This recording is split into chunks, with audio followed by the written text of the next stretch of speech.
ಮಹಾಭಾರತದ ರಹಸ್ಯಗಳು. ಈ ಕಾರ್ಯಕ್ರಮದ ಪ್ರಾಯೋಜಕರು ಆಶಿಕಾ ಅಗರಬತ್ತಿಗಳು, ಅತ್ಯುತ್ತಮ ಗುಣಮಟ್ಟದ ಸಂಕೇತ. ಇದರಲ್ಲಿ ತನಗಾಗಬೇಕಾಗಿದ್ದಿದೆ ಅಂತ ಅನ್ಸತ್ತೆ ಅವನಿಗೆ, ದುರ್ಯೋಧನನಿಗೆ. ಈಗ ಜಯದ್ರಥ ಉಳಿಬೇಕು ಬೇಡವಾ ಅನ್ನೋದು ಸೆಕೆಂಡ್ರಿ. ಜಯದ್ರಥ ಉಳಿದ್ರೆ ಅರ್ಜುನ ಸಾಯ್ತಾನೆ ಅನ್ನೋದು ಮುಖ್ಯ. ಅವನು ದುರ್ಯೋಧನ ಮಹಾ ತಂತ್ರಗಾರ ಅವನು. ಕರೆಕ್ಟ್ ಅಲ್ವಾ? ನನಗೂ ಅರ್ಜುನನಿಗೂ ವ್ಯತ್ಯಾಸ ಏನು ಅಂತ ಹೇಳಿ ಅಂತ. ಈಗ ನನಗೂ ನೀವೇ ಗುರುಗಳು, ಅರ್ಜುನನಿಗೂ ನೀವೇ ಗುರುಗಳು, ಒಟ್ಟಿಗೆ ಕಲಿಸಿದಿರಿ. ಯಾರು ಕೇಳ್ತಾರೋದು? ಜಯದ್ರಥ. ಮನುಷ್ಯರೆಲ್ಲ ಶಾಶ್ವತನ? ಹೋಗಲಿ, ನಾನು ಶಾಶ್ವತನ, ನನ್ನ ಮಗ ಶಾಶ್ವತನ? ಯಾರು ಶಾಶ್ವತ ಅಲ್ಲ, ಸಾಯಲೇಬೇಕು ತಾನೆ. ಒಬ್ಬರಾದ್ಮೇಲೆ ಒಬ್ರು ಹೋಗ್ತೀವಿ ಅಷ್ಟೇ ಅಂತ. ಸೊ ಅವರು ಯಾವುದನ್ನು ಕನ್ಫರ್ಮ್ ಮಾಡ್ತಾ ಇಲ್ಲ. ಪ್ರೊಟೆಕ್ಟ್ ಮಾಡ್ತೀವಿ, ಆದರೆ ಫಸ್ಟ್ ನೀನು ಸಾಯ್ಬೋದು ಅಷ್ಟು, ನಾಳೆ ನಾನು. ಮಹಾಭಾರತದ ರಹಸ್ಯಗಳು. ಈ ಕಾರ್ಯಕ್ರಮದ ಪ್ರಾಯೋಜಕರು ಸಪ್ತಮ್ ತೈಲ, ಶುದ್ಧತೆಗೆ ಆದ್ಯತೆ.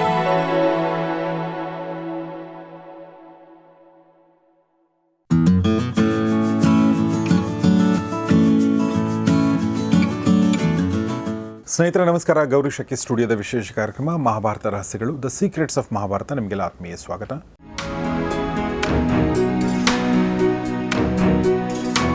ಮಹಾಭಾರತ ರಹಸ್ಯಗಳಲ್ಲಿ ನಾವು ಯುದ್ಧ ಪರ್ವದಲ್ಲಿದ್ದೀವಿ. ಯುದ್ಧ ಪರ್ವದ 13ನೇ ದಿನದ ನಂತರದ ಘಟನಾವಳಿಗಳನ್ನ ನೋಡ್ತಾ ಇದ್ದೀವಿ.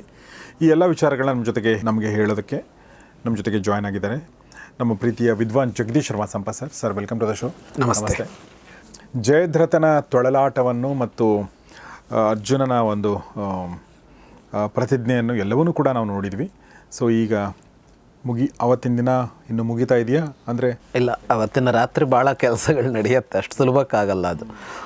ಇದು ಹಚ್ಚಿದ ಬೆಂಕಿ ಇದೆಯಲ್ಲ, ಅಭಿಮನ್ಯುವಿನ ಸಂಹಾರ ಅನ್ನೋದು ಎರಡೂ ಕಡೆಯಲ್ಲಿ ಬೇರೆ ಬೇರೆ ಇದನ್ನು ಮಾಡಿಬಿಡುತ್ತೆ. ಮತ್ತು ಪ್ರಾಯಶಃ ಇದು ಕುರುಕ್ಷೇತ್ರ ಯುದ್ಧದ ಒಂದು ಗಟ್ಟಿ ತಿರುವಾಗಿ ಕಾಣಿಸ್ಕೊಳ್ಳುತ್ತೆ. ಇಲ್ಲಿಯವರೆಗೆ ಮೃದು ಯುದ್ಧ ಮಾಡ್ತಾ ಇದ್ದ ಅಂತಲೇ ಹೇಳಬೇಕು ಅರ್ಜುನ. ನಾವು 9-10ನೇ ದಿವಸದವರೆಗಂತೂ ಒಂದು ಮೃದು ಯುದ್ಧ ನೋಡಿದ್ವಿ. ದ್ರೋಣರು ಬಂದಮೇಲೆ ಅವನೇನು ಅಂಥ ಯುದ್ಧಕ್ಕೆ ಹೊರಟಿರಲಿಲ್ಲ. ಅಷ್ಟೊತ್ತಿಗೆ ಸಂಶಪ್ತಕರ ಆ ಕಡೆ ಬಂದು ಅವ್ನು ಹೇಳ್ಕೊಂಡು ಹೋದ್ರು, ಅವರಷ್ಟು ಚಂದ ಸಂಹಾರ ಮಾಡ್ದ ಅನ್ನೋ ಥರ ಇತ್ತು. ಇದ್ರ ನಂತರ ತಿರ್ಕೊಳ್ಳುತ್ತೆ ಯುದ್ಧ. ಹಾಗಾಗಿ ಎರಡೂ ಕಡೆಗೂ ರಾತ್ರಿ ಅಷ್ಟು ಸುಲಭವಾಗಿ ಮುಗಿಯಲ್ಲ.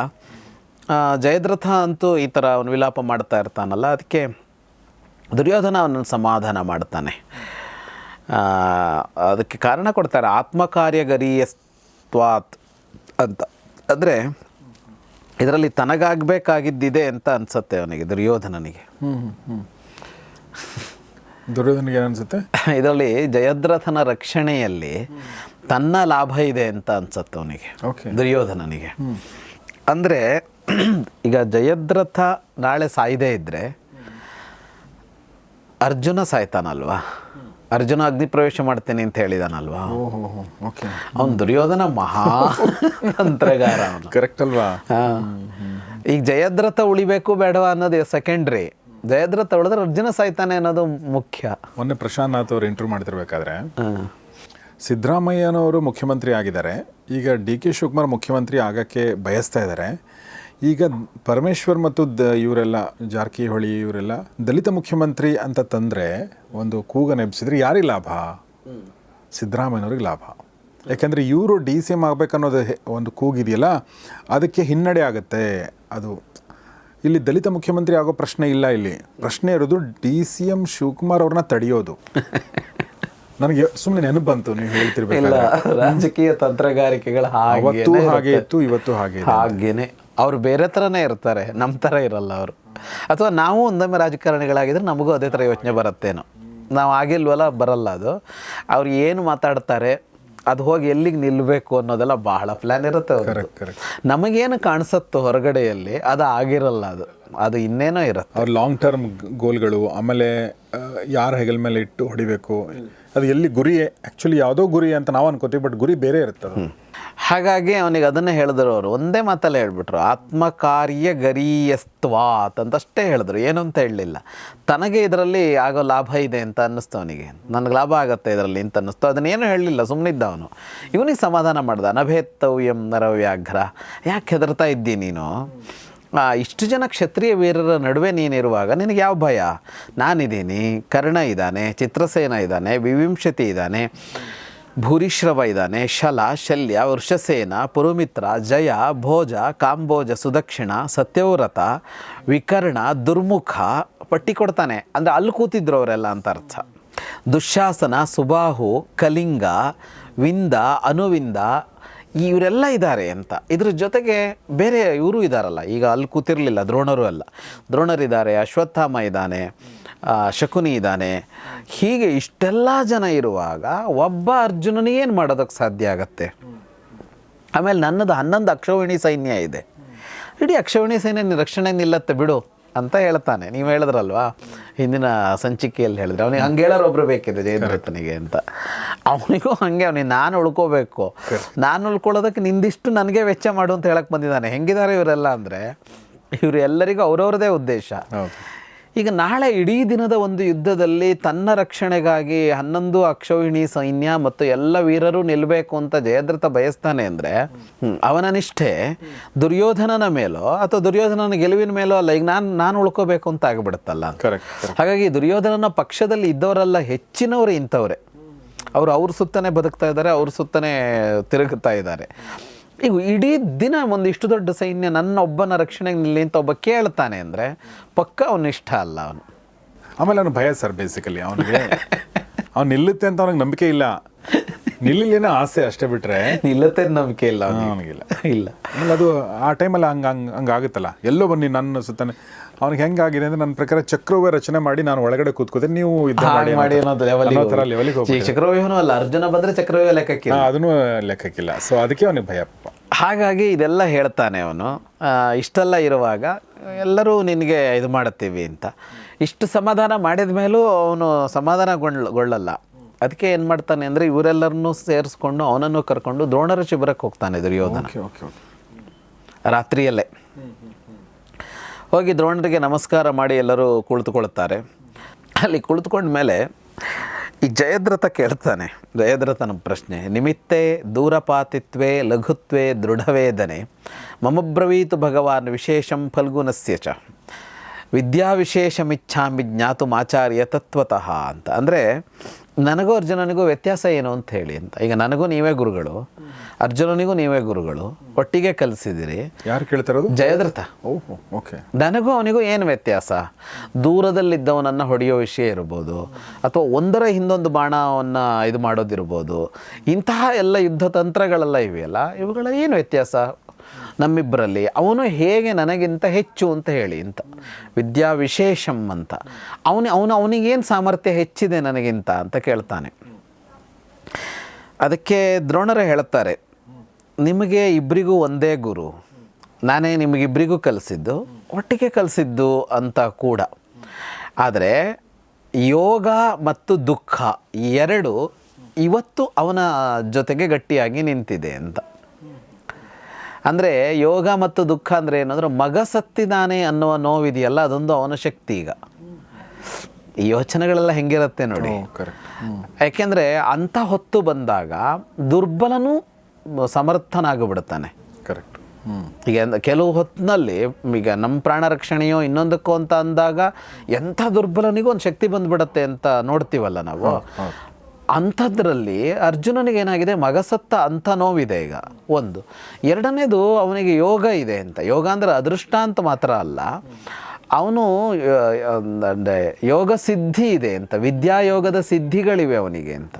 ಅದಿರೋದು ಒಂದು. ಅದರ ಜೊತೆಗೆ ಈ ಹೊತ್ತಿನಲ್ಲಿ ಅವನನ್ನು ಗಟ್ಟಿಗೊಳಿಸೋದು, ನಾಳೆ ಇದು ಮಾಡೋದು, ಅವನಿಗೆ ಅದು ಆಗಿರೋ ಪೆಟ್ಟು, ಅದು ಎರಡರಲ್ಲಿ ನಿನಗಿಂತ ಅವನು ಮುಂದಿದ್ದಾನೆ ಅಂತ ಹೇಳ್ತಾರೆ ದ್ರೋಣರು. ಅವನು ಅಫೆನ್ಸಿವ್ ಮೂಡಲ್ಲಿದ್ದಾನೆ, ಇವನು ಡಿಫೆನ್ಸಿವ್ ಮೂಡಲ್ಲಿದ್ದಾನೆ. ಹೌದು. ಇವನು ಹೆಂಗೆ ಬದುಕಬೇಕು ನಾನು ಅಂತ ಇದ್ದಾನೆ, ಅವನು ಹೆಂಗೆ ಹೊಡಿಬೇಕು ಅಂತ ಯೋಚನೆ ಮಾಡಿದ್ದಾನೆ. ಹೌದು. ಸೊ ಹಿಂಗೆ ಅವನ ಹತ್ರ ಶಕ್ತಿ, ಅವನ ಸಹಜವಾಗಿ ಶಕ್ತಿ ಹೆಚ್ಚೋದು. ಉಳ್ಕೊಳ್ಳೋದು ಕಷ್ಟ, ಹೊಡೆಯೋದು ಸುಲಭ.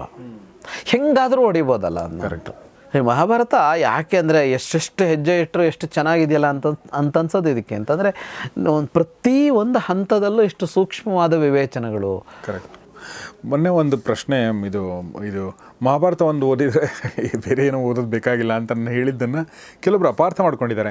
ಸರ್ ನಾವು ಸೈನ್ಸ್ ಓದಬಾರ್ದ, ನಾವು ಸೈಕಾಲಜಿ? ಅಯ್ಯೋ ದೇವರೇ, ನಾನು ಸರ್ ನೀವೇ ಹೇಳಿ ಅದೇ ಹೆಂಗೆ ಅಯ್ಯೋ ಯಾವುದಲ್ಲ, ಮಹಾಭಾರತ ಒಂದು ಓದಿದರೆ ಬೇರೆ ಏನೋ ಓದೋದು ಬೇಕಾಗಿಲ್ಲ ಅಂದರೆ ಬದುಕಿಗೆ ಬೇಕಾಗದ ಈ ಥರ ಯೂಸ್ಗಳು ಸಿಗತ್ತೆ ಅನ್ನೋದು ಬಿಟ್ಟರೆ ನಮ್ಮ ವೃತ್ತಿಗೆ ಬೇಕಾಗೋದು ಪ್ರವೃತ್ತಿಗೆ ಬೇಕಾಗೋದು ಓದಬಾರ್ದು, ಇನ್ನೇನೋ ಪುಸ್ತಕ ಓದಬಾರ್ದು. ಹಂಗಲ್ಲ, ಯಾರು ಅದನ್ನು ಹಂಗೆ ಯೋಚನೆ ಮಾಡಿದರೆ ಗೊತ್ತಿಲ್ಲ, ಹಂಗೆ ಹೇಳಿಲ್ಲ ಸರ್. ಹೇಳಿದ್ದು ಅಷ್ಟೇ, ನಾನು ಪ್ರತಿದಿನ ಒಂದು ಪುಸ್ತಕ ಓದ್ತೀನಿ.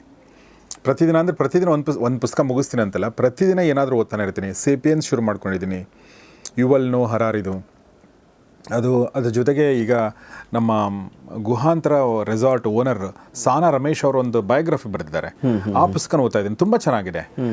ಒಬ್ಬ ಕುರಿ ಮೇಯಿಸುವಂಥ ಒಬ್ಬ ಹುಡುಗ ಹೇಗೆ ಒಂದು ಬಿಸ್ನೆಸ್ ಮಾಡ್ತಾರೆ ಅನ್ನೋದನ್ನು ಒಬ್ಬ ತುಂಬ common man's point of view ಇಂದ ಅವ್ರು ಹೇಳ್ಕೊಂಡು ಹೋಗಿದ್ದಾರೆ. ಅಂದರೆ ಅವ್ನು ಕಾಮನ್ ಮ್ಯಾನೇ, ಅವರು ಏನೂ ಇಲ್ಲ. ಬಟ್ ಅಂದರೆ ಅದೆಲ್ಲ ಓದಬಾರ್ದಂತಲ್ಲ, ಅದನ್ನೆಲ್ಲ ಓದಬೇಕು. ಸರ್ ಹೇಳಿದಾಗೆ ಬದುಕಿಗೆ ಬೇಕಾದಂಥ ಒಂದಷ್ಟು ವಿಚಾರಗಳಿದೆಯಲ್ಲ, ಅದು ಮಹಾಭಾರತ ನಿಮಗೆ ಕೊಡುತ್ತೆ ಅನ್ನೋದು ಅಷ್ಟೇ ಹೇಳಿದ್ದು. ಮತ್ತು ಈ ಎಲ್ಲ ಶಬ್ದಕ್ಕೂ ಆ ಶಬ್ದಕ್ಕೆ ಏನು ಅರ್ಥ ಇದೆಯೋ ಅದೇ ಅರ್ಥ ಅಲ್ಲ, ಅದೊಂದು ನೋಡಿದರೆ ಸಾಕು ಅಂತ ಏನೋ ಒಂದು ಹೇಳ್ತೀವಿ. ಒಂದು ಹಿಮಾಲಯ ನೋಡ್ಬೇಕು ನನಗೆ, ಅದನ್ನು ನೋಡಿದ್ರೆ ಮತ್ತೆ ಇನ್ನೇನು ನೋಡಬೇಕು ಅಂತಲೂ ಇಲ್ಲ. ಅಂದರೆ ಹಿಮಾಲಯ ನೋಡಿದ ಮೇಲೆ ನನ್ನ ಕಣ್ ಕಿತ್ತಾಕೋತೀವ ನಾವು? ಇಲ್ಲ ಅಲ್ವಾ? ಅಥವಾ ಮನೇಲೇ ಕೂತ್ಕೊಂಡಿರ್ತೀವ, ಮತ್ತೆ ಮುಳ್ಳಯ್ಯನಗಿರಿಗೆ ಹೋಗ್ತೀವಿ. ಅದೊಂದು ಸಿನಿಮಾ ನೋಡಬೇಕು ಅಂತಿದೆ, ಹೌದು, ಅದೊಂದು ಸ್ವೀಟ್ ತಿನ್ನಬೇಕು ಅಂತಿದೆ, ಅಥವಾ ಅದೊಂದು ಐಟಮ್ ತಿನ್ನಬೇಕು ಅಂತಿದೆ. ಆಮೇಲೆ ನನಗೆ ಏನು ಸಿಗದೆ ಇದ್ರೂ ಪರವಾಗಿಲ್ಲ. ಇದೆಲ್ಲ ಮಾತುಗಳಿಗೆ ಅಕ್ಷರಶಃ ಅರ್ಥ ನೋಡಬೇಡಿ. ಅಕ್ಷರಶಃ ಅರ್ಥ ಹಿಂದೆ ಒಂದು ಅದು ಉದ್ದೇಶ ಏನಂದ್ರೆ ಅದು ಅಷ್ಟು ಅದ್ಭುತವಾಗಿದೆ, ಅಷ್ಟು ಚೆನ್ನಾಗಿದೆ ಅಂತ ಅರ್ಥ. ಅದು ಅಷ್ಟೇ ಅರ್ಥ. ಅದನ್ನು ಓದಿ ಅಂತ ಓದಿ ಅಂತ ಅರ್ಥ ಅಷ್ಟೇ. ಅದನ್ನಷ್ಟೇ ಓದಿ ಅಂತ ಅಲ್ಲ. ಕರೆಕ್ಟ್. ಅದನ್ನು ಓದ್ದೇ ಇರಬೇಡಿ, ಅದನ್ನು ಓದ್ದೇ ಇರಬೇಡಿ ಅಂತ ಅವ್ರು ಹೇಳ್ತಾರೆ ದ್ರೋಣರು. ಅಂದರೆ ಅದನ್ನೇ ಹೇಳೋದಕ್ಕೆ ಬಂದಿದ್ದು. ಏನು ವ್ಯತ್ಯಾಸ ಅಂತ ಅವನಿಗೆ ಕೇಳೋದು, ಅದನ್ನ ಹೇಳುವಾಗ ದ್ರೋಣರು ಗುರುತಿಸುವಾಗ ಅವನಿಗೀಗಿರುವ ನೋವು ಅವನಿಗೊಂದು ಬಲ ಅಂತ ಹೇಳೋದಿದೆಯಲ್ಲ, ಇವೆಲ್ಲ ಶಕ್ತಿ ಕೊಡುತ್ತೆ ಅಂತ ಬದುಕಿಗೆ. ಅಂದರೆ ಎಲ್ಲ ಪೆಟ್ಟು ತಿಂದಿರ್ತೀವಿ, ಅವಮಾನ ಆಗಿರುತ್ತೆ, ಏನೋ ತಪ್ಪು ಹೋಗಿರುತ್ತೆ, ಇನ್ನೇನೋ ಆಗಿರುತ್ತಲ್ಲ, ಆವಾಗ ನೊಂದ್ಕೊಂಡು ಹಿಂದೆ ಓಡೋದಾ ಅಥವಾ ಅದನ್ನೇ ಧೈರ್ಯವಾಗಿ ಇಟ್ಕೊಂಡು ಮುನ್ನೋಗೋದಾ ಅಂತ. ಅಂದರೆ ದೊಡ್ಡವರ ನಡೆಗಳಲ್ಲಿ, ದೊಡ್ಡವರು ಅಂದರೆ ಈ ಹೆಸರಾಂತ ವ್ಯಕ್ತಿಗಳು, ಪ್ರಸಿದ್ಧರು, ಸಾಧಿಸಿದವರು ಅದನ್ನೇ ಅಸ್ತ್ರವಾಗಿ ಮಾಡ್ಕೊಂಡಿದ್ದಾರಲ್ವ ಅಂತ ಎಷ್ಟೋ ಜನರ ಬದುಕಲ್ಲಿ ಕಾಣಿಸುತ್ತಲ್ಲ. ಅದು ಈಗ ಸಾಧಿಸಿದವರ ಬದುಕಲ್ಲಲ್ಲ, ಅವರ ಈ ಕೊರತೆಗಳನ್ನು, ದೌರ್ಬಲ್ಯಗಳನ್ನು ಅಥವಾ ಹಿನ್ನಡೆಗಳನ್ನು, ಅವಕಾಶ ವಂಚಿತರಾಗಿರೋದನ್ನೇ ಅಸ್ತ್ರವಾಗಿ ಮಾಡ್ಕೊಂಡು ಮುನ್ನುಗ್ಗಿರೋದು ಅನ್ನೋದು ಇರುತ್ತಲ್ಲ, ಅದಕ್ಕೆ ಅರ್ಜುನನಲ್ಲೂ ಕಾಣಿಸುತ್ತೆ ಅನ್ನೋದನ್ನು ದ್ರೋಣರು ಹೇಳಿದ್ರು. ಈಗ ಪೆಟ್ಟು ಬಿದ್ದಿರೋದು ಅವನನ್ನು ಮುದುಡಿಸಿಲ್ಲ, ಅವನನ್ನು ಕುಗ್ಗಿಸಿಲ್ಲ, ಅವನನ್ನು ಹಿಂದೇಟು ಹಾಕಿಸಿಲ್ಲ, ಬದಲಿಗೆ ಅವನಿಗೆ ಇನ್ನಷ್ಟು ಶಕ್ತಿ ತುಂಬಿದೆ ಅದು ಅಂತ ಅನ್ನೋದು. ಇಂಥವೆಲ್ಲ ಸಿಗತ್ತೆ ಮಹಾಭಾರತದಲ್ಲಿ ಅಂತ.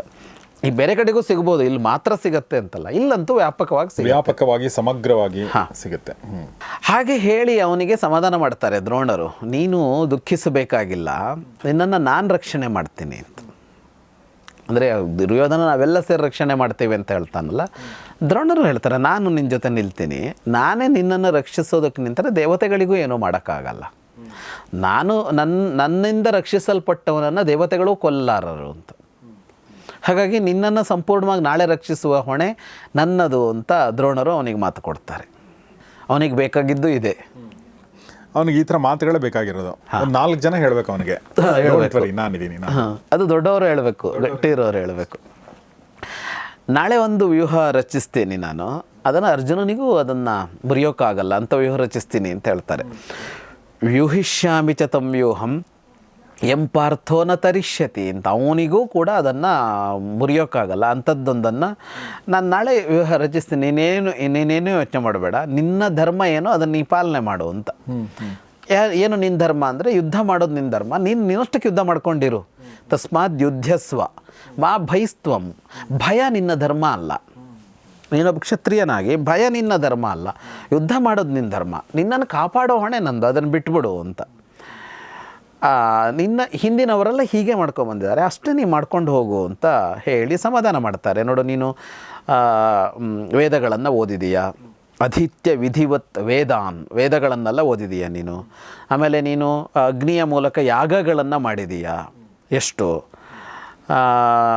ಇಷ್ಟೆಲ್ಲ ಒಳ್ಳೆ ಕೆಲಸ ಮಾಡಿದೀಯ ನೀನು. ಹಾಗಾಗಿ ಅದು ಯಾಕೆ ಭಯ ಪಡ್ತೀಯ ಒಂದು ಸಾವಿಗಾಗಿ? ಭಯ ಪಡಬೇಡ ಅಂತ. ಮತ್ತು ಇದು ಮಹಾಭಾಗ್ಯ. ಇದು ಒಂದೊಮ್ಮೆ ಯುದ್ಧದಲ್ಲಿ ಮರಣ ಬಂತು ಅಂದರೂ ಅದು ಸುಲಭದ್ದಲ್ಲ. ಸುಮ್ಮನೆ ಯುದ್ಧದಲ್ಲಿ ಸಾಯೋದಕ್ಕಾಗಲ್ಲ ಅಂತ ಹೇಳ್ತಾರೆ ಅವರು. ದುರ್ಲಭಂ ಮಾನುಷೈಹಿ ಮಂದೈಹಿ. ಯಾರೋ ಒಬ್ಬ ಸಾಮಾನ್ಯ ಮನುಷ್ಯ ಬಂದು ನಾನು ಯುದ್ಧದಲ್ಲಿ ಯುದ್ಧ ಮಾಡಿ ವೀರಮರಣ ಹೊಂದಬೇಕು ಅಂತಂದ್ರೆ ಹಂಗೆಲ್ಲ ಮಾಡೋಕ್ಕಾಗಲ್ಲ. ಹಾಗಾಗಿ ಯುದ್ಧದಲ್ಲಿ ವೀರಮರಣ ಬಂದರೂ ಕೂಡ ಅದೊಂದು ಮಹಾಭಾಗ್ಯ. ಅದು ಸಾಮರ್ಥ್ಯಕ್ಕೆ ಸಂದ ಒಂದು ಪ್ರಶಸ್ತಿ ಅನ್ನೋ ಥರ ನೋಡ್ಬೇಕು ಅದನ್ನು ಅಂತ ಹೇಳ್ತಾರೆ. ಮತ್ತೆ ಅದನ್ನ ಹೇಳಿ ಅವನಿಗೆ ಸಮಾಧಾನ ಮಾಡ್ತಾರೆ. ನೀನು ಸಾಯ್ತೀಯಾ ಅಂತ ಯೋಚನೆ ಮಾಡ್ತಾ ಇದೀಯಾ, ಇನ್ನೇನು ಯಾರು ಈಗ ಇವರೆಲ್ಲ ಶಾಶ್ವತನಾ, ಏನು ಆ ಪಾಂಡವರು ಎಲ್ಲ ಶಾಶ್ವತನಾ, ಮನುಷ್ಯರೆಲ್ಲ ಶಾಶ್ವತನಾ? ಹೋಗಲಿ, ನಾನು ಶಾಶ್ವತನಾ, ನನ್ನ ಮಗ ಶಾಶ್ವತನಾ? ಯಾರೂ ಶಾಶ್ವತ ಅಲ್ಲ, ಸಾಯಲೇಬೇಕು ತಾನೇ, ಒಬ್ಬರಾದ್ಮೇಲೆ ಒಬ್ಬರು ಹೋಗ್ತೀವಿ ಅಷ್ಟೇ ಅಂತ ಅದನ್ನ ಹೇಳ್ತಾರೆ. ಪರ್ಯಾಯೇಣ ವಯಂ ಸರ್ವೇ ಕಾಲೇನ ಬಲಿನಾ ಹತಾಹ. ನಮ್ಮೆಲ್ಲರಿಗಿಂತ ಕಾಲದ ಶಕ್ತಿ ಹೆಚ್ಚು. ನಾನು ಇವತ್ತು ಸಾಯ್ತೀನಿ, ನೀನು ನಾಳೆ ಸಾಯ್ತೀಯ, ಇನ್ನೊಬ್ಬ ನಾಡ್ದು ಸಾಯ್ತಾನೆ ಅಂತ ಅಷ್ಟೇ ಅದರಲ್ಲಿ. ಸೊ ಅವರು ಯಾವುದನ್ನು ಕನ್ಫರ್ಮ್ ಮಾಡ್ತಾ ಇಲ್ಲ. ಪ್ರೊಟೆಕ್ಟ್ ಮಾಡ್ತೀವಿ, ಆದರೆ ಫಸ್ಟ್ ನೀನು ಸಾಯ್ಬೋದು ಅಷ್ಟು, ನಾಳೆ ನಾನು. ನೀವು ಸರಿಯಾಗಿ ಹೇಳಿದ್ರಿ ಅದನ್ನ. ಕರೆಕ್ಟ್. ಸಾವೇ ಇಲ್ಲ ನಾಳೆ ಅಂತಲೂ ಅಲ್ಲ ನಿನಗೆ, ಅಂದರೆ ನೀನು ನಾಳೆ ಬದುಕ್ಬಿಡ್ತೀಯ ಅಂತಲೂ ಅಲ್ಲ ಅವ್ರು ಹೇಳ್ತಾ ಇರೋದು. ಯಾಕೆಂದರೆ ಅವರಿಗೆ ದ್ರೋಣರಿಗೆ ಪಕ್ಕ ಇದೆ. ಆಮೇಲೆ ಇದು 13ನೇ ದಿನದ ಯುದ್ಧ ಆಗಿರೋದ್ರಿಂದ 5 ದಿನಗಳಲ್ಲಿ ಎಲ್ಲರೂ ಸಾಯ್ತಾ ಇದ್ದಾರೆ. ಹೌದು, ಅದು ಒಂದು ಇದೆಯಲ್ಲ, ಅದು ನಮಗೂ ಗೊತ್ತಿದೆ. ಬಟ್ ಸಾಯ್ತಾರೆ ಅಂತ. ಇನ್ನೊಂದು ಅವ್ರಿಗೆ ಪಕ್ಕ ಗೊತ್ತಿರೋದೇನೆಂದರೆ, ಪ್ರತಿಜ್ಞೆ ಮಾಡಿದ ಅರ್ಜುನ. ಈ ಅರ್ಜುನ ಪ್ರತಿಜ್ಞೆ ಮಾಡಿ ಹಿಂದೆ ಬಂದಿದ್ದು ಅನ್ನೋದು ಅವ್ನ ಲೈಫಲ್ಲಿಲ್ಲ. ಮತ್ತು ಅವ್ನು ಪ್ರತಿಜ್ಞೆ ಮಾಡಿದ ಮೇಲೆ ಅದ್ರ ತುದಿ ಮುಟ್ಟಿಯೇ ಮುಟ್ತಾನೆ ಅನ್ನೋದು ಅವನಿಗೆ ಪಾಠ ಮಾಡಿದ ದ್ರೋಣರಲ್ಲದೆ ಇನ್ಯಾರಿಗೆ ಗೊತ್ತಿದೆ. ಅವನ ಜೊತೆಗಿರೋದು ಕೃಷ್ಣ. ಅರ್ಜುನನ ಪ್ರತಿಜ್ಞೆ ಪೂರೈಸೋದಕ್ಕೆ ಏನು ಬೇಕೋ ಅದನ್ನು ಮಾಡಿಯೇ ಮಾಡ್ತಾನೆ ಅನ್ನೋದು ನಿಶ್ಚಿತ. ಹಾಗಾಗಿ ದ್ರೋಣರು ಸಮಾಧಾನ ಮಾಡ್ತಾ ಇದ್ದಾರೆಯೇ ಹೊರತು ಅದು ಅವರಿಗೂ ಹಿಂಗೆ ನಾಳೆ ಇವನನ್ನು ಬದುಕಿಸ್ಬಿಡ್ತೀವಿ ಅನ್ನೋ ಥರ ಇಲ್ಲ. ಅವು ಏನಾದರೂ ಮಾಡಿ ಇವನನ್ನು ನಾಳೆ ಬದುಕಿಸ್ಬಿಡ್ಬೇಕು ಅಂತ ಇರೋದು ದುರ್ಯೋಧನನಿಗೆ. ಆಗಬಿಡತ್ತೆ ಅಂತಲ್ಲ, ಆದರೆ ಅವನಿಗೆ ಆಗಬೇಕಾಗಿದೆ. ಅದಕ್ಕೆ ಅವನು ಎಂಥ ಜಾಣ ಅಂದರೆ, ಜಯದ್ರಥನಿಗೆ ಸಮಾಧಾನ ಮಾಡಿ ಹೋಗಿ ನೀ ಮಲ್ಕೋ, ಬೆಳಗ್ಗೆ ನೋಡೋಣ, ಬೆಳಗ್ಗೆ ದ್ರೋಣರಿಗೆ ಹೇಳೋಣ, ಅವರೊಂದು ಒಳ್ಳೆ ವ್ಯೂಹ ರಚನೆ ಮಾಡ್ತಾರೆ ಅಂತ ಹೇಳಲಿಲ್ಲ. ಅವನು ಎಲ್ಲರನ್ನು ಕಟ್ಕೊಂಡು ದ್ರೋಣರ ಹತ್ರ ಬಂದ. ಅದು ಜಯದ್ರಥ ಅವನು ಮಾತ್ರ ಬರಲಿಲ್ಲ, ಅಷ್ಟು ಜನ ಬಂದಾಗ ಏನಾಗುತ್ತೆ, ಇದು ದ್ರೋಣರ ಮೇಲೆ ಒಂದು ಬೇರೆ ಒತ್ತಡ ಕ್ರಿಯೇಟ್ ಮಾಡುತ್ತೆ. ಅಂದರೆ ಇಡೀ ನಮ್ಮ ಸೈನ್ಯದ ಅಪೇಕ್ಷೆ ಇದು ಅಂತ ದ್ರೋಣರಿಗೆ ಹೇಳ್ದಂಗೆ ಆಗೋಯ್ತು. ಈಗ ದ್ರೋಣರಿಗೆ ಅದು ಅನಿವಾರ್ಯ ಕೂಡ ಆಯಿತು. ಹಾಗಾಗಿ ಅವನು ದುರ್ಯೋಧನ ಯಾವಾಗ ಯಾರ ಹತ್ರ ಏನು ಮಾಡಿಸ್ಬೇಕು ಮತ್ತು ಈಗ ಬಂದು ಬಿದ್ದ ಬಾಲನ್ನು ಹೆಂಗೆ ಹೊಡೆದು ಇದನ್ನು ಸಿಕ್ಸರ್ ಆಗಿ ಪರಿವರ್ತಿಸಬೇಕು ಅಥವಾ ಇದನ್ನು ರನ್ ಆಗಿ ಪರಿವರ್ತಿಸೋದು ಹೇಗೆ ಅನ್ನೋದ್ರಲ್ಲಿ ಅವನು ಎಕ್ಸ್ಪರ್ಟ್. ತನಗೆ ಬೇಕಾಗುವಂತೆ ಅದನ್ನು ಲಾಭ ಮಾಡ್ಕೊಳ್ಳೋದಿದೆಯಲ್ಲ, ಆ ಜಾಣ್ಮೆಯಲ್ಲಿ ಅಸಾಮಾನ್ಯ ಅವನು. ಹಾಗಾಗಿ ಅವನಿಗೆ ಅದೇ ಇದೆ, ನಾಳೆ ಅರ್ಜುನ ಮುಗಿದೋದ್ರೂ ಒಳ್ಳೆಯದು ಅಂತ ಇದೆ. ಅದನ್ನ ಆಮೇಲೆ ಹೇಳೋಕೆ ಹೋಗಿಲ್ಲ ಇಲ್ಲಿಗ ಬಾಯ್ ಬಿಟ್ಟು, ಹಂಗೆ ಹೇಳಕ್ಕೆ ಬರಲ್ವಲ್ಲ. ಕರೆಕ್ಟ್. ಅಷ್ಟು ಹೇಳಿ ಸಮಾಧಾನ ಮಾಡ್ತಾರೆ. ಯಾರ್ಯಾರೋ ತಪಸ್ವಿಗಳು ಎಷ್ಟೋ ಕಾಲ ತಪಸ್ಸು ಮಾಡಿ ಸ್ವರ್ಗ ಪಡಿತಾರಂತೆ. ಒಂದೊಮ್ಮೆ ನಾವಿಲ್ಲಿ ಸತ್ರೆ ಕ್ಷತ್ರಿಯರು ನಮಗೆ ಆರಾಮಾಗಿ ಸ್ವರ್ಗ ಸಿಗತ್ತಲ್ಲ ಅಂತೇಳಿ ಸಮಾಧಾನ ಮಾಡ್ತಾರೆ ಅವರು. ಇಷ್ಟಾಗ್ತಾ ಇದ್ದಾಗೆ ಜಯದ್ರಥನಿಗೆ ಒಂದು ಮಟ್ಟಿಗೆ ಸಮಾಧಾನ ಆಗತ್ತೆ. ನಾಳೆ ನಾನು ಓಡೋಗ್ಬೇಕಾಗಿಲ್ಲ ಅನ್ನೋಷ್ಟಾಗತ್ತೆ. ಈ ಕಡೆ ಏನಾಗುತ್ತೆ ಅಂದರೆ, ಪ್ರತಿಜ್ಞೆ ಎಲ್ಲ ಆಗತ್ತಲ್ಲ ಈ ಶಿಬಿರದಲ್ಲಿ, ಕೃಷ್ಣ ಅರ್ಜುನನ್ನ ಮಾತಾಡಿಸ್ತಾನೆ. ಏನಂದರೆ, ನೀನು ಪ್ರತಿಜ್ಞೆ ಮಾಡದೆ ನಾಳೆ ಕೊಂದುಬಿಡ್ತೀನಿ ನಾಳೆ ಸಂಜೆ ಒಳಗೆ ಅಂತ ಒಂದು ಪ್ರತಿಜ್ಞೆ ಮಾಡಿದೆಯಲ್ಲ, ಅದು ಬಹಳ ಸಾಹಸ ಆಯ್ತದು ಅಂತ. ಸಾಹಸ ಅಂದರೆ ಕನ್ನಡದಲ್ಲಿ ಸಾಹಸ ಅಂತ ಹೇಳ್ತೀವಲ್ಲ ಅದಲ್ಲ, ಸಂಸ್ಕೃತದಲ್ಲಿ ಸಾಹಸ ಅನ್ನುವ ಶಬ್ದಕ್ಕೆ ಗಡಿಬಿಡಿಯಿಂದ ಮಾಡೋ ಕೆಲಸಕ್ಕೆ ಸಾಹಸ ಅಂತ ಹೇಳ್ತಾರೆ. ಹೌದಾ? ಸಾಹಸ ಅಂದರೆ ಬೇಗ ಅಂತ. ತಕ್ಷಣ ಏನೋ ನಿರ್ಣಯಕ್ಕೆ ಬಂದುಬಿಡ್ತೀವಿ, ತಕ್ಷಣ ಏನೋ ಮಾಡಿಬಿಡ್ತೀವಲ್ಲ, ಅದಕ್ಕೆ ಸಾಹಸ ಅಂತ. ಹಾಗೆ ಸಾಹಸ ಮಾಡೋದನ್ನು ಸಾಹಸ ಅಂತ ಕರೀತಾರೆ. ಹಾಗಾಗಿ ನೀನು ಮಾಡಿದ್ದು ಸಾಹಸ ಆಯಿತು ಅಂತ ಯೋಚಿಸಿ ನಿರ್ಣಯ ಮಾಡಲಿಲ್ಲ ನೀನು. ಮತ್ತು ನಿನ್ನ ಸಹೋದರರ ಅಭಿಪ್ರಾಯ ಏನು ಅಂತಲೂ ಕೇಳಲಿಲ್ಲ ನೀನು. ಏನು ಮಾಡಬೇಕು ಅಂತ ಚರ್ಚೆಗೆ ಬರಬೇಕಿತ್ತಲ್ವ ಅಂತ. ಭ್ರಾತೃಣಾಂ ಮತ ಮಾಜ್ಞಾಯತ್ವಯ ವಾಚ ಪ್ರತಿಶ್ರುತಂ ಅಂತ. ಪ್ರತಿಜ್ಞೆ ಮಾಡುವಾಗ ಕುತ್ಕೊಂಡು ಚರ್ಚೆ ಮಾಡಬೇಕು. ಯುದ್ಧ ಇದು, ನಾಳೆ ಏನು ಮಾಡೋಣ, ಯಾವ ತರಹ ಎದುರಿಸೋಣ, ಯಾರನ್ನ ಮೇಲೆ ಕಾನ್ಸಂಟ್ರೇಟ್ ಮಾಡೋಣ ಅಂತೆಲ್ಲ ಚರ್ಚೆ ಆಗಬೇಕು. ಯಾರ ಜೊತೆಗೂ ಚರ್ಚೆ ಮಾಡದೆ ನೀನು ಏಕಾಏಕಿಯಾಗಿ ನೀನು ದೊಡ್ಡ ಭಾರ ಹೊತ್ತುಕೊಂಡು ಬಿಟ್ಟೆ. ಇದೀಗ ಒಂದು ದೊಡ್ಡ ಭಾರ ನಮ್ಮೆಲ್ಲರಿಗೂ ಆಯಿತು ಅಂತ. ಈಗ ಅದರ ಜೊತೆಗೆ ಸ್ವಲ್ಪ ವ್ಯತ್ಯಾಸ ಆದರೂ ಎಲ್ಲರೂ ನಮ್ಮನ್ನು ನೋಡಿ ನಗುವಂತೆ ಆಗತ್ತೆ ನಾಳೆ ಅಂತ, ನಗುವಂತೆ ಆಗತ್ತೆ. ಆ ಕಡೆಯಲ್ಲಿ ಬೇರೆ ಯೋಚನೆ ನಡೀತಾ ಇದೆ, ಚಿಂತನೆ ನಡೀತಾ ಇದೆ. ನಾನು ನನ್ನ ಗೂಢಚಾರರಲ್ಲಿ ಕಳಿಸಿದ್ದೆ, ಅವರು ಅಲ್ಲೇನು ನಡೆದಿದೆ ಅಂತ ತಕ್ಷಣ ಬಂದು ಹೇಳಿದ್ದಾರೆ ನನಗೆ ಅಂತ. ಇದೆಲ್ಲ ಎಲ್ಲರೂ ಚೆನ್ನಾಗಿ ಮಾಡ್ಕೋತಾರೆ ಇದನ್ನು.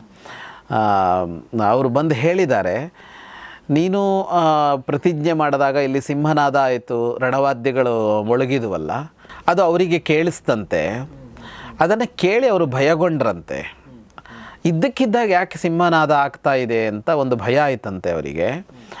ಅವರು ಒಂದು ಹಂತದಲ್ಲಿ ಅಭಿಮನ್ಯುವಿನ ಸಾವಿನ ಬಗ್ಗೆ ನಿನಗೆ ಗೊತ್ತಾಗಿದೆ, ನೀನು ರಾತ್ರಿಯೇ ಯುದ್ಧಕ್ಕೆ ಬರ್ತಿ ಸಿಟ್ಟು ಮಾಡಿಕೊಂಡು ಅಂತಲೂ ಅಂದ್ಕೊಂಡ್ರಂತೆ.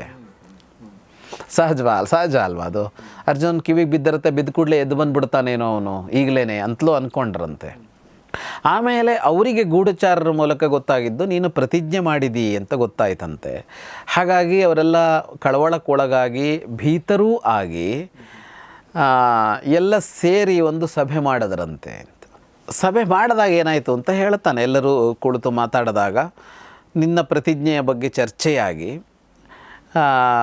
ನಿನ್ನ ಪ್ರತಿಜ್ಞೆಯನ್ನು ಈಡೇರೋದಕ್ಕೆ ಬಿಡಬಾರದು ಅನ್ನುವ ನಿರ್ಣಯ ಅಲ್ಲಾಗಿದೆಯಂತೆ ಅಂತ. ಕೃಷ್ಣ ಎಷ್ಟು ಪ್ರಾಕ್ಟಿಕಲ್ ಅಂತಲೂ ಗೊತ್ತಾಗುತ್ತಲ್ವ? ಪಕ್ಕ ಪ್ರಾಕ್ಟಿಕಲ್. ಸಾಯಿಸೋದ್ರ ಬಗ್ಗೆ ನನಗೇನು ಆಬ್ಜೆಕ್ಷನ್ ಇಲ್ಲ, ನಾಳೆನೇ ಸಾಯಿಸಬೇಕು ಅಂತ ಯಾಕೆ ಅನ್ಕೊಂಡೆ ನೀನು? ಎರಡನೇದು ಅಗ್ನಿ ಪ್ರವೇಶ ಯಾಕೆ ಅನ್ಕೊಂಡೆ? ಇವೆರಡೂ ಪ್ರಶ್ನೆಗಳು. ಎರಡು ಪ್ರಶ್ನೆ. ಈಗ ಸಾಯಿಸ್ಬೋದಿತ್ತಲ್ಲ, ನಡೀತಾ ಇದೆ, ಯುದ್ಧ ಮುಂದುವರಿಯುತ್ತೆ. ಇವಾಗ ನಮಗೆ 5 ದಿವಸ ಅಂತ ಗೊತ್ತಿದೆ, 5 ದಿವಸ ಅಂತಲ್ಲ. ಆಯಿತು, ಜಯದ್ರಥನ ಕಾರಣ ಅಲ್ವಾ, ಜಯದ್ರಥನ ಕೊಲ್ಲಬೇಕಲ್ವಾ, ಕೊಂದರಾಯಿತು ಅಂತ. ನಾಳೆಯದ್ದೇ ಯಾಕೆ ಅಂತ. ಅದರ ಜೊತೆಗೆ ಇಲ್ಲಿ ಏನೋ ಒಂದು ಚಟುವಟಿಕೆ ನಡೆದಿದೆ ಅನ್ನೋದು ಅಲ್ಲಿ ಗೊತ್ತಾದ ಕೂಡಲೇ ಅಲ್ಲಿ ಪ್ರತಿಕ್ರಿಯೆ ಏನು ನಡೆದಿದೆ ಅನ್ನೋದನ್ನು ತಿಳ್ಕೊಳ್ಳೋದಿದೆಯಲ್ಲ ಕೃಷ್ಣನದ್ದು. ಅರ್ಜುನ ಅದನ್ನು ಪ್ರಯತ್ನಿಸಲಿಲ್ಲ, ಅದು ಕೃಷ್ಣ ಪ್ರಯತ್ನಿಸಿದ. ಅವ್ರೇನು ಮಾಡ್ಕೋತಾ ಇದ್ದಾರೆ ಅಂತ ಬೇಕು ಅಂತ. ಅಂದರೆ ಅಷ್ಟು ಯೋಜಿತವಾಗಿ ಅಷ್ಟು ಪ್ರಾಕ್ಟಿಕಲ್ಲಾಗಿ ಹೋಗೋದು. ಆಮೇಲೆ ಇನ್ನೊಂದು ಗಮನಿಸಬೇಕು, ಅಲ್ಲಿ ಅರ್ಜುನ ಪ್ರತಿಜ್ಞೆ ಮಾಡಿದಾಗ ಕೃಷ್ಣ ಅವನನ್ನು ತುಂಬಿದ ಸಭೆಯಲ್ಲಿ ಎಲ್ಲರೆದುರಿಗೆ ಆಕ್ಷೇಪಿಸಲಿಲ್ಲ ನೋಡಿ. ಅಲ್ಲಿ ಅವನು ಪ್ರತಿಜ್ಞೆ ಮಾಡ್ತಾ ಇದ್ದಾಗೆ ಪಾಂಚಜನ್ಯ ಓದ್ಬಿಟ್ಟ. ಹಾಗೇನಾಯಿತು, ಕೃಷ್ಣನ ಬೆಂಬಲ ಇದೆ ಅಂತ ಅರ್ಜುನನ ಸಮಾಧಾನ ಆಯಿತು. Beautiful point. ಇಲ್ಲಿ ಬಂದಾಗ ಇಲ್ಲಿ ಬೇರೆ ಕುಳಿತುಕೊಂಡು ಪರ್ಸ್ನಲ್ಲಾಗಿ ಮಾತಾಡುವಾಗ ನೋಡು ನೀನು ಹಂಗೆ ಮಾಡಬಾರ್ದಾಗಿತ್ತು ಅಂತ. ಇದು ನೀವು ಕೃಷ್ಣನ ಅವನು ಬೇರೆ ಎತ್ತರಕ್ಕೆ ತಗೊಂಡೋಗೋದೇ ಬೇರೆ ಲೆವೆಲ್. ಕೃಷ್ಣ ಬೇರೆ ಲೆವೆಲ್ ಅಂತ ಅನ್ಸೋದೇ. ಆಮೇಲೆ ಇನ್ನೊಂದು ನೋಡಿ ಪ್ರಾಕ್ಟಿಕಲ್ ಅಂದರೆ ಮತ್ತೊಂದು, ನಾನು ಗ್ರೌಂಡ್ ರಿಯಾಲಿಟಿ ಅಂದರೆ ಕೃಷ್ಣ ದೇವರು ಅಂತ ಅಂದ್ಕೊಂಡ್ರು ಕೂಡ ಅಂತ ನಾವು ಅನ್ಕೊಂಡಾಗ ಅರ್ಜುನ ಹೇಳಿದ್ ಒಪ್ಕೊಂಡ್ಬಿಡ್ಬೋದಲ್ಲ ಏನೋ? ಹೌದು. ಅಲ್ಲಿ ಹಂಗಿಲ್ಲ. ಇಲ್ಲ.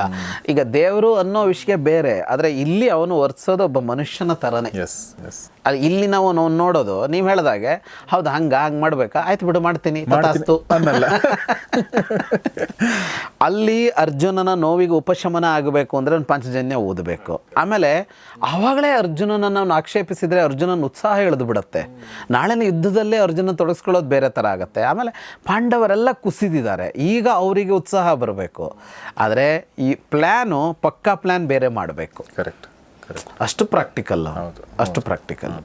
ಅವನ ಈ ಪ್ರಾಕ್ಟಿಕಲ್ ಇದನ್ನು ಏನಾಗಿ ತಪ್ಪಾಗಿ ನೋಡ್ಬಿಟ್ಟಿದ್ದಾನೆ ಅಂದರೆ, ಅವನು ತಂತ್ರಗಾರ, ಕುತಂತ್ರಿ. ಅದು ಕುತಂತ್ರ ಅಲ್ಲ, ಅದು ಪ್ಲ್ಯಾನ್. ಅದು ಈಗ ಪ್ಲ್ಯಾನ್ ಎಲ್ಲ ಕುತಂತ್ರ ಅಲ್ವಲ್ಲ? ಕುತಂತ್ರ ಅಲ್ಲ, ಪ್ಲ್ಯಾನ್ ಅಂದರೆ ತಂತ್ರ ಮಾಡಲೇಬೇಕು. ಹೌದು, ಯಾವ ಕೆಲಸಕ್ಕೂ ತಂತ್ರ ಮಾಡಬೇಕು. ಆಮೇಲೆ ಮಹಾಭಾರತ ಅಂತ ಇದರಲ್ಲಿ ಅಂದರೆ ನಾನು ಭಾಳಷ್ಟು ಕಡೆ ನೋಡಿದಾಗ ಅಂದ್ರೆ ಜೀವನಕ್ಕೂ ತಂತ್ರ ಮಾಡಬೇಕು, ಮಾಡೋದು ಸಹಜ ಮತ್ತು ಅದು ಸರಿ ಅನ್ನೋದಿದೆ. ನಾವು ತುಂಬಾ ಭೋಲೆ ತರ ಯೋಚನೆ ಮಾಡ್ತೀವಿ. ಎಲ್ಲವನ್ನೂ ಟ್ರಾನ್ಸ್ಪರೆಂಟ್ ಆಗಿರ್ಬೇಕು, ಎಲ್ಲವನ್ನೂ ಹೇಳ್ಬೇಕು, ಈ ತರದಿಲ್ಲ. ಇಲ್ಲ. ಲೈಫಲ್ಲಿ ಉದ್ಧಾರ ಬೇಕಾದ್ರೆ ನೀವು ತಂತ್ರ ಮಾಡ್ಬೇಕಾಗತ್ತೆ, ಕುತಂತ್ರ ಅಲ್ಲ. ಇನ್ನೊಬ್ಬರನ್ನ ಸಾಯಿಸ್ಬೇಕಾಗಿಲ್ಲ, ಬಟ್ ತಂತ್ರಗಾರಿಕೆ ಬೇಕಾಗತ್ತೆ.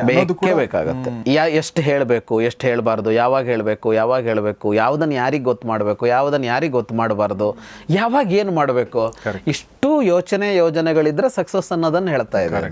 ನಾವು ಸುಮ್ಮನೆ ಹೋಗ್ತಾ ಇರೋ, ಅದೇನೋ ಬರುತ್ತೆ, ಏನೋ ಮಾತಾಡು, ಏನೋ ಹೇಳು, ಎಂಥದ್ದು ಆಗೋ ಅನ್ನೋ ಥರ ಹೋಗ್ತೀವಲ್ಲ, ಅದಲ್ಲ ಅಂತ.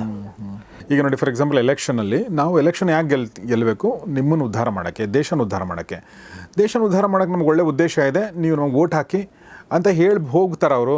ರಾಜಕಾರಣಿಗಳು ಹೋಗಲ್ಲ, ಇಲ್ಲ, ಅವ್ರು ಅದಕ್ಕೆ ತಂತ್ರಗಾರಿಕೆ ಮಾಡ್ತಾರೆ ಅಲ್ವಾ? ಯಾರ್ಯಾರನ್ನೋ ಅವನನ್ನು ಸರಿಸ್ತಾರೆ, ಅವನನ್ನು ಎಳಿತಾರೆ, ಅಲ್ಲಿ ಏನೇನೋ ಚೆಸ್ ಆಡ್ತಾರೆ, ಭಾರಿ ಚೆಸ್ ಆಡ್ತಾರೆ ಅವರು. ಇದು ಅಂದರೆ ಈ ಪ್ರಾಕ್ಟಿಕಲ್ಲು ಮತ್ತು ಇದು ಒಂದು ಇದೆಯಲ್ಲ, ಇದು ಒಂದು ಅಮಾರಲ್ ಅಂತಾರೆ ಸರ್ ಇದಕ್ಕೆ. ಅಂದರೆ ಇದಕ್ಕೆ ಮಾರಲ್ ಅಂತೀರಾ? ಮಾರಲ್ ಅಂತ ಹೇಳಿದ್ರೆ ಗೊತ್ತಿಲ್ಲ, ಇಮ್ಮಾರಲ್ ಅಲ್ಲ, ಮಧ್ಯದೊಂದು ಇದೆ ಅದು. ಕರೆಕ್ಟ್. ಅದು ಇಂಗ್ಲೀಷಲ್ಲಿ ಅದಕ್ಕೆ ಅಮಾರಲ್ ಅಂತ ಕರೀತಾರೆ. ಇದು ಚಾಣಕ್ಯನ ಹತ್ರ ಇತ್ತು ಅಲ್ವಾ? ಅಂದ್ರೆ ಏನು ಬದುಕಕ್ಕೆ ಏನು ಮಾಡಬೇಕು, ನಮ್ಮ ರಾಜ್ಯ ಉಳಿಯಕ್ಕೆ ಏನು ಮಾಡಬೇಕು, ಅದನ್ನು ಮಾಡಬೇಕಾಗತ್ತೆ ಅನ್ನೋದು. ಇದು ನನಗೆ ಗೊತ್ತಿಲ್ಲ, ನಾನೇ ಆ ಥರ ಇರ್ಬೋದು, ನನ್ನ ಸ್ವಂತ ಇದರಿಂದ ಹೇಳ್ಬೋದು. ಬಟ್ ಎಲ್ಲೋ ಒಂದು ಕಡೆ ಮಿಸ್ ಆಗ್ಬಿಟ್ಟಿದೆ. ತುಂಬ ಒಳ್ಳೆಯವ್ರನ್ನ ಮಾಡಕ್ಕೆ ಹೋಗಿ ನಮ್ಮ ಜನ್ರೇಷನ್ನ ಹೌದು. ನಾವು ಸ್ವಲ್ಪ ಈ ಥರ ಅಂತ ಅನ್ಸುತ್ತಾ ಇದೆ. ಹೀಗೆ ಮಾಡದೇ ಇರೋದು ಸಜ್ಜನಿಕೆ ಅನ್ನೋ ಥರ ಆಗ್ಬಿಟ್ಟಿದೆ. ಅದು ನಮಗೆಲ್ಲ ಹಾಗೆ ಇದೆ. ನಾವೀಗ ಇಷ್ಟು ಮಾತಾಡಿದ್ರು ಹಿಂಗೆಲ್ಲ ಮಾಡಬೇಕಾ, ನಾವು ನೇರ ಆರಾಮಾಗಿ ಇದ್ಬಿಡ್ತೀವಪ್ಪ ಅನ್ನೋ ಥರ ಆಗ್ಬಿಟ್ಟಿದೆ ಅದು. ಅದಲ್ಲ ಅದು. ಆವಾಗ ಅದಿದ್ದಾಗ ಏನಂದರೆ ನಾವುಗಳೇ ಎಷ್ಟು ಎತ್ತರಕ್ಕೆ ಹೋಗಬೇಕು ಅಥವಾ ಎಲ್ಲಿಗೆ ತಲುಪಬೇಕೋ ಅಲ್ಲಿಗೆ ತಲುಪಿರೋಲ್ಲ. ಕರೆಕ್ಟ್. ಒಳ್ಳೆಯವರಾಗಿರ್ತೀವಿ ಅನ್ನೋದು ಬೇರೆ, ಒಳ್ಳೆಯವರು ಅಂತ ಅನ್ಸ್ಕೊಂಡಿರ್ತೀವಿ. ಕರೆಕ್ಟ್. ಕರೆಕ್ಟಾಗಿ ಹೇಳಿದ್ರಿ. ಅದು ಒಳ್ಳೇದ ಅಂತ ಗೊತ್ತಿಲ್ವಲ್ಲ ನಮಗೆ. ಒಳ್ಳೆಯವರು ಅಂತ ಹೇಳಿದ್ದಾರೆ ಅವರು ಅಂತ. ಈಗ ನಾವು ಅಷ್ಟು ಎತ್ತರಕ್ಕೆ ಹೋಗಿದ್ರೆ ನಮ್ಮ ಸುತ್ತ ಇರೋರಿಗೆ ಇನ್ನೇನಾದ್ರು ಅನುಕೂಲ ಆಗ್ತಿತ್ತಾ? ನಮ್ಮ ಮಕ್ಳಿರ್ಬೋದು, ನಮ್ಮ ಹೆಂಡತಿ ಇರ್ಬೋದು, ಗಂಡ ಇರ್ಬೋದು, ನಮ್ಮ ಸುತ್ತ ಯಾರೋ ಒಂದು ಬದುಕ್ತಾರೆ, ನಮ್ಮನ್ನು ಅವಲಂಬಿಸಿ ಇನ್ಯಾರೋ ಬದುಕ್ತಾರೆ. ಅಂದರೆ ನಮ್ಮ ಒಂದು ಇದನ್ನು ಸಂಸ್ಥೆ ರನ್ ಮಾಡ್ತಿದ್ರೆ ನೌಕರರಿದ್ದಾರೆ. ನಾವು ಆ ಥರ ಮಾಡಿದಾಗ ಇವರಿಗೆಲ್ಲ ಒಳ್ಳೇದಾಗ್ತಿತ್ತು ಅಂತಂದರೆ ನಾವು ಈ ಒಳ್ಳೆಯವರು ಅಂತ ಅನ್ಸ್ಕೊಂಡಿದ್ದು ಒಳ್ಳೇದಲ್ಲ ಅಂತಲೇ ಅರ್ಥ. ಎಕ್ಸಾಕ್ಟ್ಲಿ ಅಲ್ವಾ? ನಾವು ಸುಮ್ಮನೆ ಒಂದು ಕಿರೀಟ, ಇಲ್ಲದೇ ಇರೋ ಕಿರೀಟ ಒಳ್ಳೆಯವನು ಅಂತ ತಗೊಂಡು ಸುಮ್ಮನೆ ಕೂತ್ಬಿಟ್ಟುವ ಅಂತ. ಸೊ ಇದು ಭಾಳ ಒಳ್ಳೆ ಪಾಯಿಂಟ್ ಸರ್. ಈಗ ರಾಜಕಾರಣಿಗಳು ಯುದ್ಧವನ್ನು ಗೆಲ್ಲಕ್ಕೆ ಅಥವಾ ಎಲೆಕ್ಷನ್ ಗೆಲ್ಲಕ್ಕೆ ಅವ್ರಿಗೆ ಒಳ್ಳೇದು ಮಾಡಬೇಕು ಅನ್ನೋದ್ರ ಜೊತೆಗೆ ಅವ್ರಿಗೆ ತಮ್ಮ ಜೊತೆಗೆ ಇರೋರಿಗೆ ಒಳ್ಳೇದು ಮಾಡಬೇಕು ಅನ್ನೋದು ಇದೆ. ನನ್ನ ಜೊತೆಗಿದ್ದ ಇವನಿಗೆ ನಾಳೆ ಕಾಂಟ್ರಾಕ್ಟ್ ಕೊಡಬೇಕು, ಇವನು ನಿಗಮ ಮಂಡಳಿ ಕೊಡಬೇಕು, ಇವನು ಅಲ್ಲಿ ದುಡ್ಡು ಮಾಡ್ಕೊಳ್ಳಿ, ಸುಮ್ಮನೆ ಇದ್ಬೋಣ. ಸುಮ್ಮನೆ ಇರೋದೇನಿಲ್ಲ, ಅದು ಗೊತ್ತಿರುತ್ತೆ ಅವ್ರಿಗೆ. ದುಡ್ಡು ಮಾಡ್ಕೊಳ್ಳೋಕೆ ಬಂದಿರ್ತಾರೆ ಕಾರ್ಯಕರ್ತರು ಬಹಳಷ್ಟು ಜನ. ಏನು ಎಲ್ಲರೂ ದೇಶ ಉತ್ಸವಕ್ಕೆ ಬಂದಿರಲ್ಲ. ಸೊ ಕಾರ್ಯಕರ್ತರಿಗೆ ಅಲೌ ಮಾಡೋದು ಕೂಡ ಒಂದು ತಂತ್ರಗಾರಿಕೆ ಒಂದು ಭಾಗ, ಅಂದರೆ ಗೆಲ್ಲೋದ್ರ ಒಂದು ಭಾಗ. ಆ್ಯಕ್ಚುಲಿ ಗೆಲ್ಲೋದಕ್ಕೆ ಕಾರಣಗಳು ನೂರಾರು ಕಾರಣಗಳಲ್ಲಿ, 10 ಕಾರಣಗಳಲ್ಲಿ ಇದು ಕೂಡ ಒಂದು ಕಾರಣ. ಹೌದು. ಸೊ ಅದು ಬೇಕಾಗತ್ತೆ, ಅದು ಕಾಣಿಸುತ್ತೆ ಕೃಷ್ಣನಲ್ಲಿ. ಹಾಗಾಗಿ ನಾವು ಕುತಂತ್ರ ಅಂತ ಹೇಳಬೇಕಾಗಿಲ್ಲ, ಈ ತಂತ್ರಗಾರಿಕೆ ಬೇಕು ಅಂತ ಕೃಷ್ಣ ತೋರಿಸ್ತಾ ಇದ್ದಾನೆ ಅಂತ. ಯಾವಾಗಲೂ ಹೇಳ್ತಿರೋ ಹಾಗೆ ನಾವು ಯಾವುದೋ ಕಾಲದ ಕಥೆನ ಹೇಳ್ತಾ ಇವತ್ತಿಗೆ ಯಾಕೆ ನಾವು ಇದನ್ನು ಟಚ್ ಮಾಡ್ತೀವಿ ಅಂದರೆ ಅದು ಹೇಗೆ ರಿಲೆವೆಂಟ್ ಇದೆ ಅಂತ ಅನ್ನೋದನ್ನು ನಾವು ಅದನ್ನು ಪ್ರಯತ್ನಿಸ್ತಾ ಇರ್ತೀವಿ, ಅದನ್ನು ಹೇಳಕ್ಕೆ ಪ್ರಯತ್ನಿಸ್ತಾ ಇರ್ತೀವಿ. ಸೊ ಸಾಕಷ್ಟು ವಿಚಾರಗಳನ್ನ ಸಂಪತ್ಸರು ಹೇಳಿದ್ದಾರೆ. ಸೊ ನಿಮ್ಮೆಲ್ಲರ ಪರವಾಗಿ ಸರ್ ತುಂಬ ಧನ್ಯವಾದ ನಿಮಗೆ. Thank you. ಮಹಾಭಾರತ ಯುದ್ಧದ 13ನೇ ದಿನದ ಅಂದರೆ ರಾತ್ರಿ, ಅಂದರೆ ಈ ಒಂದು ಹಿಂದಿನ ಒಂದು ಸಿನಿಮಾ ಇದೆ, ಈ ರಾತ್ರಿ ಸುಭಾನೈ ಅಂತ, ಅಂದರೆ ಈ ರಾತ್ರಿಗೆ ಬೆಳಿಗ್ಗೆ ಇಲ್ಲ ಅಂತೇಳಿ ಆ ಥರದ ಒಂದು ರಾತ್ರಿ, ಭಾಳ ಸುದೀರ್ಘವಾದ ರಾತ್ರಿ. ಸೊ ಆ ಒಂದು ರಾತ್ರಿಯನ್ನು ನಾವು ನೋಡ್ತಾ ಇದ್ದೀವಿ. ಮುಂದೆ ಏನಾಗುತ್ತೆ ಅನ್ನೋದನ್ನು ಮುಂದಿನ ಸಂಚಿಕೆಯಲ್ಲಿ ನೋಡೋಣ. ನೋಡ್ತಾರೆ ಗೌರಿ ಶಕ್ತಿ ಸ್ಟುಡಿಯೋ, ನೋಡ್ತಾರೆ ಮಹಾಭಾರತ ರಹಸ್ಯಗಳು. ನಮಸ್ಕಾರ.